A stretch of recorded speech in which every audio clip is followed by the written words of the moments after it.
നമസ്കാരം. 2.5 മാസമായി തുടരുന്ന ഇസ്രയേൽ ലെബനൻ പോരാട്ടം, ഹിസ്ബുള്ളയ്ക്കെതിരെ ഇസ്രയേൽ നടത്തുന്ന പോരാട്ടം അവസാനിക്കാനുള്ള സൂചനകൾ കാണുന്നു.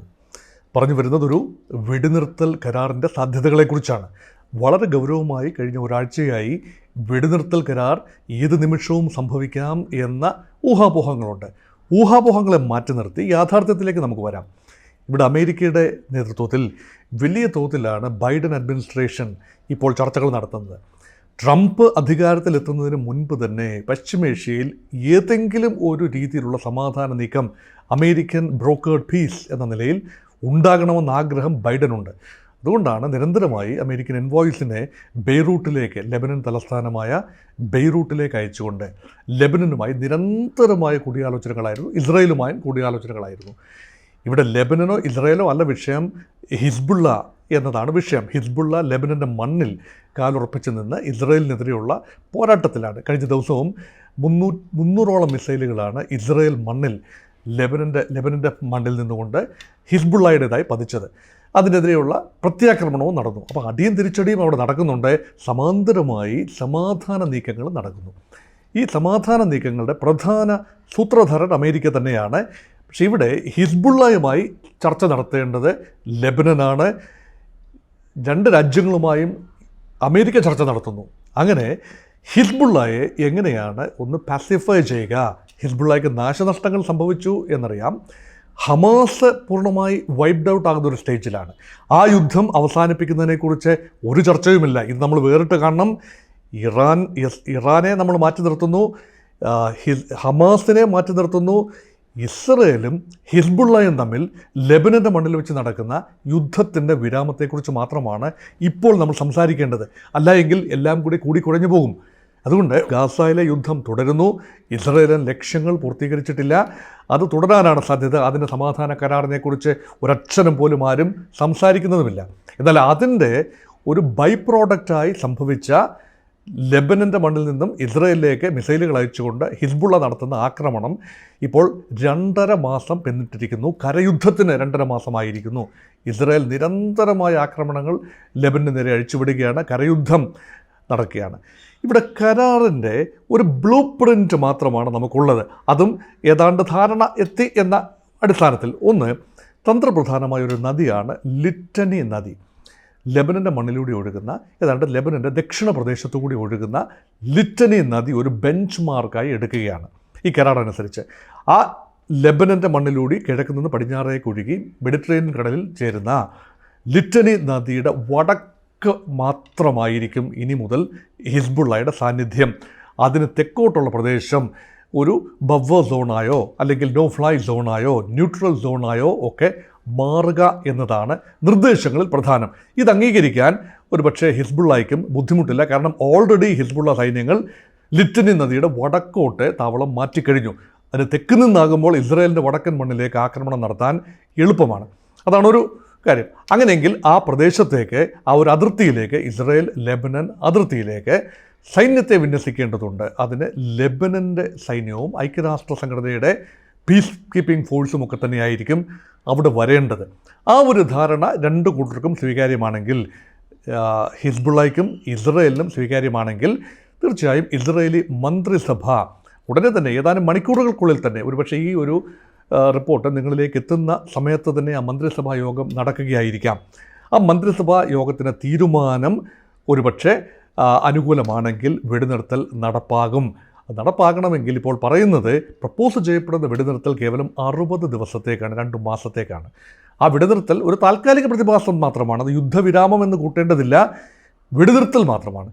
ഇനി നോക്കൂ, അതിൻ്റെ അടുത്ത പടി എന്താണ്? ഇസ്രായേൽ പാർലമെൻറ്റ് അംഗീകരിക്കണം. ഇപ്പം ബെഞ്ചമിൻ നെതന്യാഹു ഒപ്പിട്ടതുകൊണ്ട് മാത്രം അതിന് അംഗീകാരം വരുന്നില്ല. ഇസ്രായേൽ ഒരു ജനാധിപത്യ രാജ്യമാണ്. അവിടെ പാർലമെൻ്ററി അനുമതിക്ക് വിധേയമായി മാത്രമേ കാര്യങ്ങൾ നടക്കൂ. ഇവിടെ ഒരു ഇസ്രായേലിലെ ഒരു റാഡിക്കൽ റൈറ്റ് വിങ് എസ്റ്റാബ്ലിഷ്മെൻ്റ് ഉണ്ട്.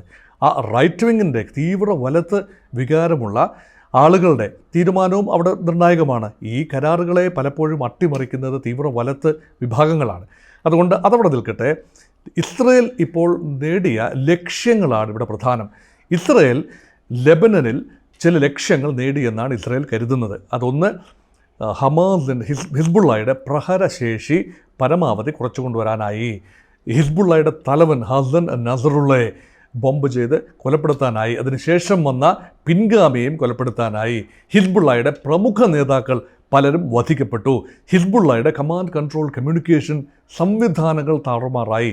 പ്രത്യേകിച്ച് ആക്രമണത്തിന് മുന്നോടിയായി, കരയുദ്ധം തുടങ്ങുന്നതിന് മുന്നോടിയായി നടത്തപ്പെട്ട പേജർ ആക്രമണം, അതൊരു ഒരു ആധുനിക ഒരു ടെക്നിക്കായിരുന്നു. അതാരും പ്രതീക്ഷിക്കാത്ത സമയത്തെ ഒരു 100ഓളം ഹിസ്ബുള്ളയുടെ നേതാക്കന്മാരും പ്രവർത്തകരും പേജർ ആക്രമണങ്ങളിൽ കൊല്ലപ്പെട്ടപ്പോൾ അവരുടെ ഒരു ആശയവിനിമയ ഉപാധിയാണ് തകർക്കപ്പെട്ടത്. അതുമാത്രമല്ല, ഇറാനിൽ നിന്നും സപ്ലൈ ഹിസ്ബുള്ളയ്ക്ക് എത്തുന്ന റൂട്ടുകൾ തടയാനായി സിറിയയിൽ നിരന്തരമായ ആക്രമണങ്ങൾ നടക്കുന്നു. സിറിയയിലൂടെ കടന്നു വരുന്ന ലാൻഡ് മാർഗം കടന്നു വരുന്ന ആയുധങ്ങൾ ലെബനീസ് അതിർത്തി കടന്ന് ഹിസ്ബുള്ളയുടെ കയ്യിലേക്ക് എത്തുന്നത് ബ്ലോക്ക് ചെയ്യുന്നതിൽ ഏതാണ്ട് ഇസ്രായേൽ വിജയിച്ചിരിക്കുന്നു. മെഡിറ്ററേനിയൻ കടലിലൂടെ ബാബൽ മന്ദേബ് കടലിടുക്ക് കടന്നുകൊണ്ട് ചെങ്കടലിലേക്ക് പ്രവേശിച്ച് അവിടെ നിന്ന് മെഡിറ്ററേനിയൻ കടലിൽ കടന്നു വരികയോ ഒക്കെ ചെയ്തെങ്കിൽ മാത്രമേ ഹിസ്ബുള്ളയ്ക്ക് ആയുധങ്ങൾ ലഭിക്കൂ. അതുകൊണ്ട് സപ്ലൈ റൂട്ട് കട്ട് ചെയ്തു എന്ന് ഇസ്രായേൽ വിശ്വസിക്കുന്നു എങ്കിൽ തീർച്ചയായും ഹിസ്ബുള്ളയുടെ പ്രഹരശേഷി കുറഞ്ഞു. പ്രഹരശേഷി കുറയുമ്പോൾ മാത്രമേ കരാർ ഒപ്പിട്ടിട്ട് കാര്യമുള്ളൂ ഇസ്രായേലിൻ്റെ ഭാഗത്ത് നിന്നുകൊണ്ട്.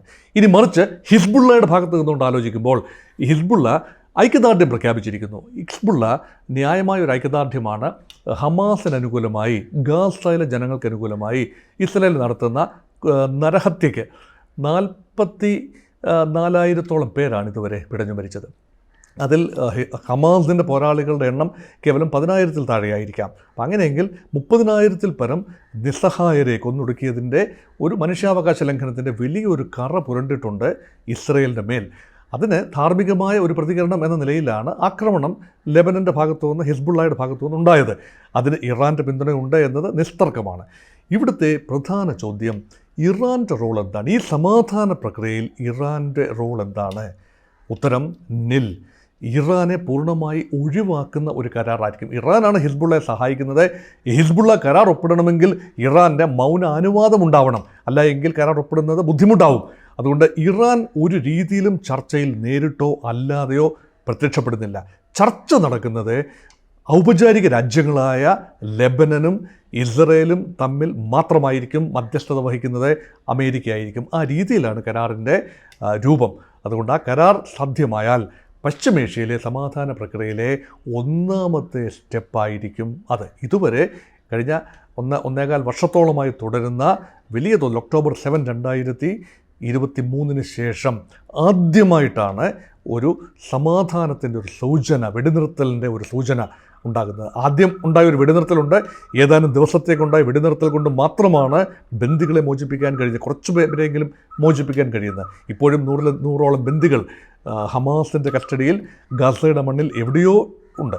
അതെല്ലാം തന്നെ നിലനിൽക്കെയാണ് ആ ബന്ദി വിഷയവും ഹമാസ് വിഷയവും ഗാസ അധിനിവേശവും എല്ലാം നിലനിൽക്കെ തന്നെയാണ് ഇറാൻ്റെ ചങ്ങാതിയായ ഹിസ്ബുള്ളയുമായി ഒരു വെടിനിർത്തലിലേക്ക് ഇസ്രായേൽ എത്തുന്നത് എന്നതാണ് ഇതിൻ്റെ സവിശേഷത. എത്തും എന്ന് ഞാൻ തെളിച്ചു പറയുന്നില്ല, പറയാനാവില്ല, ആർക്കും പറയാനാവില്ല. മന്ത്രിസഭാ യോഗം നിർണായകമാണ്. അതിന് ഹിസ്ബുള്ളയുടെ അനുവാദം വേണം. ഇസ്രായേൽ ഇപ്പോൾ പറഞ്ഞിരിക്കുന്നത് ഈ വെടിനിർത്തലിന് ഞങ്ങൾ തയ്യാറാണ്, പക്ഷേ ആ വെടിനിർത്തൽ ഏകപക്ഷീയമായി ഹമാസിൻ്റെ ഭാഗത്ത് നിന്ന് ഹിസ്ബുള്ളയുടെ ഭാഗത്ത് ആയുധ സമാഹരണമുണ്ടായാൽ ഞങ്ങൾ ഏകപക്ഷീയമായി ഈ കരാർ ലംഘിക്കും എന്നുകൂടി ഈ കരാറിൻ്റെ ഭാഗത്ത് എഴുതി ചേർക്കാൻ ഇസ്രായേൽ താല്പര്യപ്പെടുന്നു. അതുകൊണ്ട് എത്രത്തോളം ശാശ്വതമായിരിക്കും ഈ സമാധാന ഉടമ്പടി എന്നത് എനിക്ക് സംശയം ഉണ്ടാകുന്ന കാര്യം തന്നെയാണ്.